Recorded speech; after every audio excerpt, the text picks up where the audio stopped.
Hey everybody, welcome to the channel. Glad to have you here. Today we're going to be taking a look at some more battle replays, and today I really want to talk about um, new players and how new players don't get discouraged if you are losing battles.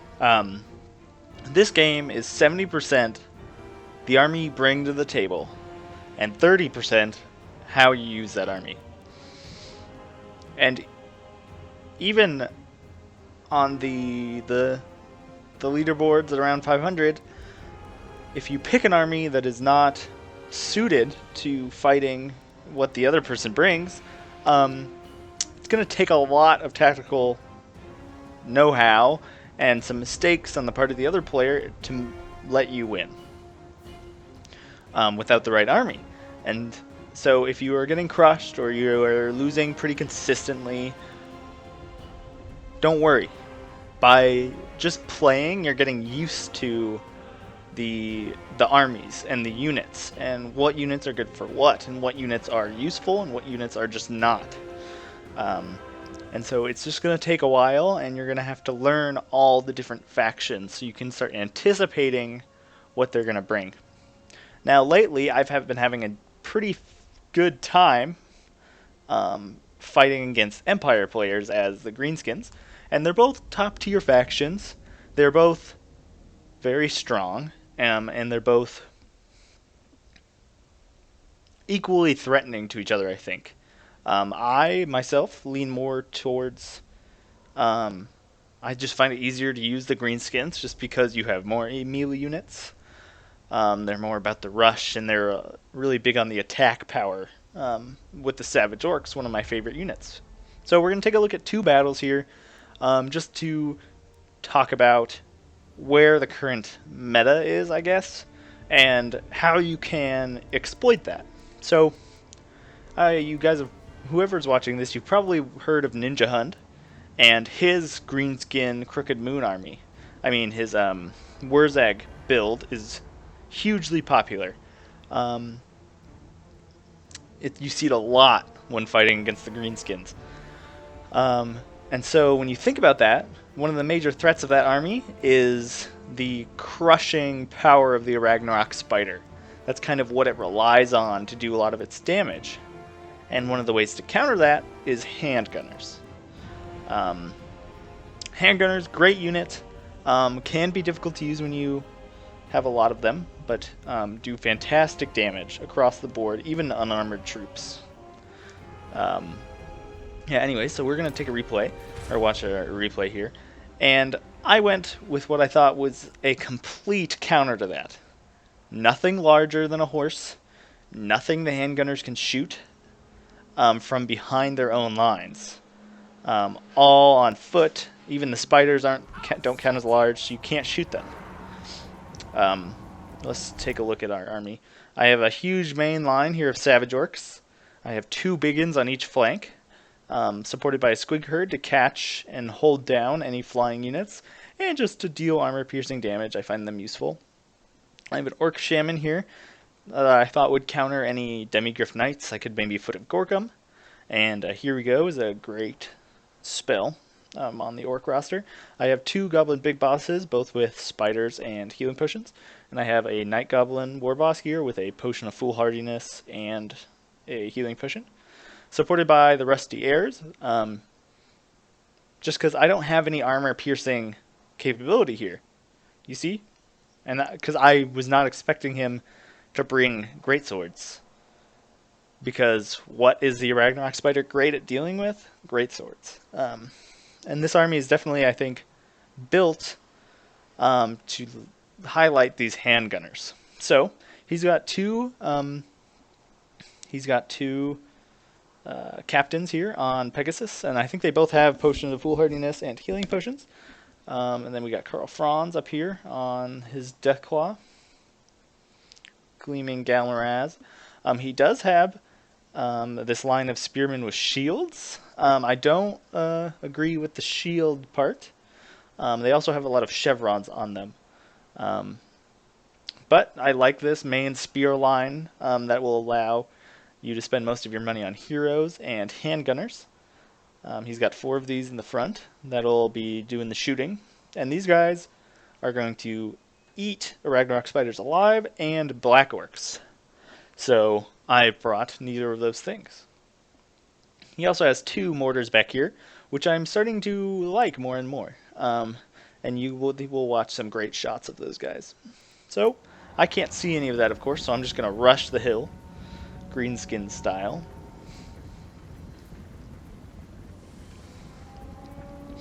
And it is very difficult to micro this many troops.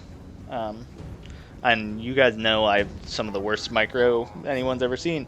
So I'm a little worried about my squigs here, so you're going to see me pull my biggins back to cover them on both sides. Try and rotate these guys between walking and running so they keep up with the main line. I'm going to crest the hill and see his artillery, and so I'm going to know I'm going to have to immediately rush down and try and deal with that. And I want to close the distance as fast as possible to limit how much damage these do. Watch this.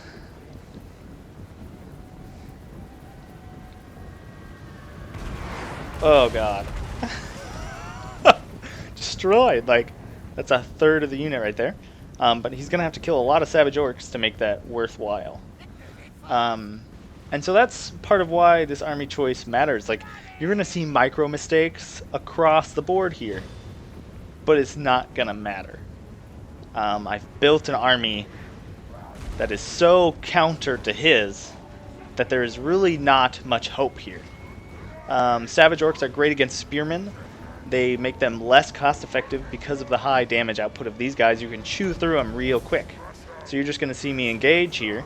And even though I've taken considerable damage across the board, he comes in here and charges my squigs, which he views as a threat, which is smart because he wants to get rid of my flanking component for these handgunners. But I'm going to swarm him with 2 units of biggins and the squigs to keep him down on the ground, and he's not going to like that fight. Same thing happened over here, but I only have 1 biggin. I'm going to use these biggins to flank around. Buffing, I think I cast Here We Go, and I cast Wah, so it's actually 116 attack. You can see already Savage Orcs routing. Doesn't matter. You can see my Rusty Airs destroying this guy. My Savage Orcs getting in on the flanks. You're going to see a foot of Gork come down here in a second. One of his captains already routing. And that's just going to disrupt him, you know, stop him from firing. That's the goal. They have a pretty good shot here, but they're just not going to be able to deal enough damage quick enough to rout these units. You can see here, the handgunners and the mortar fire broke this portion of my army. I have more. I have reserves. They're going to come back. Greenskins are great at that. Who are these guys? These guys should be shooting at him when they get a chance. You're going to see me go after some of the artillery now. And my squigs are going to come through here. My savage orcs are going to get into these handgunners.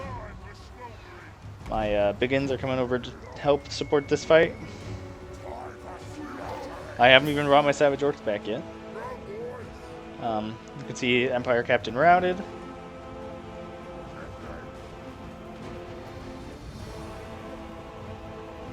Just very cost-effective army here. I'm trading well enough. I've eliminated the main threat of the handgunners. There's just not enough damage dealing potential left on the field. And that's why you shouldn't be discouraged, is you gotta learn what they're gonna bring and what you should bring to deal with it. Right after this, I'll show you a battle against somebody in the top 100 who also picks Empire to counter my to play against the Greenskins. And we'll watch that, and we'll kind of discuss as well. But yeah, you can see I just have so many troops left on the field. I still have my heroes.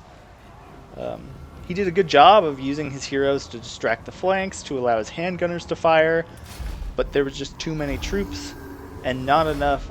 If I'd spent money on armored units, those handgunners would have paid for themselves almost instantly. A volley shooting into a volley from handgunners shooting into black orcs per unit they kill is going to be far greater than anything they can do to Savage Orcs. Um, just because their fire rate is not that fast, and it's hard to get those line of sight shots because of the equal size of our troops. Whereas they could shoot into the Irregnar Spider from behind their lines. We'll take a look. I have a game against Celtic Cross here. And after the fight, I found him. He was 52nd after our battle. So he must have been much higher prior to facing a around 500 ranked person. And yeah, like, it's a very similar story here. What is this good against? Let's go take a look. I've brought basically the same army. I think I have a Night Goblin Shaman for potential armor piercing damage with sneaky stabbing. I also have some goblins in the back, and that's because I brought Skarsnik with his anti-large bonus. Is going to be helpful at dealing with flyers, which I encountered in the last one. And very similar army. Biggins on the flanks, Savage Orc main line, Goblin big bosses. He's got 4 halberds, 3 handgunners, and then a 3-man flying goonsquad with Karl Franz on a Pegasus Knight, or on a Pegasus. Then he has Reichsguard on the flank, unsupported. So you see all this armor-piercing, anti-large damage. What is it going to do? And so, when you're new to this game, you gotta accept that sometimes you're going to be outpicked, and that's just how it goes. Like, I've been losing to the Bretonnia build. I've been having a hard time finding some way to deal with the Bretonian peasant build. And it's hard. I just don't know how to do it. But yeah, it's just, you got to get used to the game. Got to learn what people are doing and try and pick counter to that. Play to your strengths and their weaknesses. All this armor-piercing damage means these are slower attacking units. So when you have armor-piercing, you attack slower, but you go through armor. And so these Savage Orcs are going to attack fast. Ooh, here. I love this Skarsnik spell. We'll see. He gets to shoot a magic missile out of his staff. And it deals considerable damage. It's just something I like to bring for fun. And if he has just a Reichsguard, I've spent 1,400, 2 of these guys, 500, 1,900 on each flank to protect it, and he spent 1,200. You can see him moving his Empire captains, and this is he's putting his large units against my anti-large units. And so I'm going to take that fight every time. That's why they're there, to deal with those guys. My squig's getting in here. And I'm going to just... Oh, sorry, his Empire captain came in here. And it's between Skarsnik and the Goblin Big Boss. Yeah, Celtic Cross here. I think he was just putting up a good fight. I'm sure he knew it was over. Just because I brought this massive cheese army of Savage Orcs. I don't even know how I would beat this as the Empire. It would be difficult. You'd have to know it was coming. Crossbows, a defensive position, mortar, like maybe a mortar to force them to come to you, kind of thing. And even then, it would be hard, just because the Savage Orcs are so cost-effective. You could see this huge blob over here. The Reichsguard are going to have a hard time doing anything. The Empire Captain's going to have a hard time doing anything. And just get used to the game and make sure to learn the units, read what they're good at, pay attention to the bonuses they get, like magic attacks or anti-large.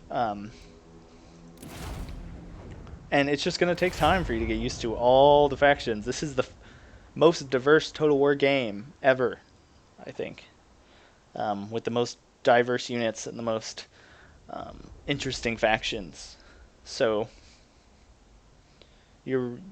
just play with them all. See what you can do. See what you like. See what works for your play style. Um, yeah. Anyways, good game to my opponent, Celtic Cross. I just got lucky here. Picked the right army for the job. Um, I do really like the Ragnarok Spider build. You've seen me use it tons of times here on the channel. And I just got lucky here. I picked this mass orc army, and it worked out. So, anyways, thanks for watching, and that's that.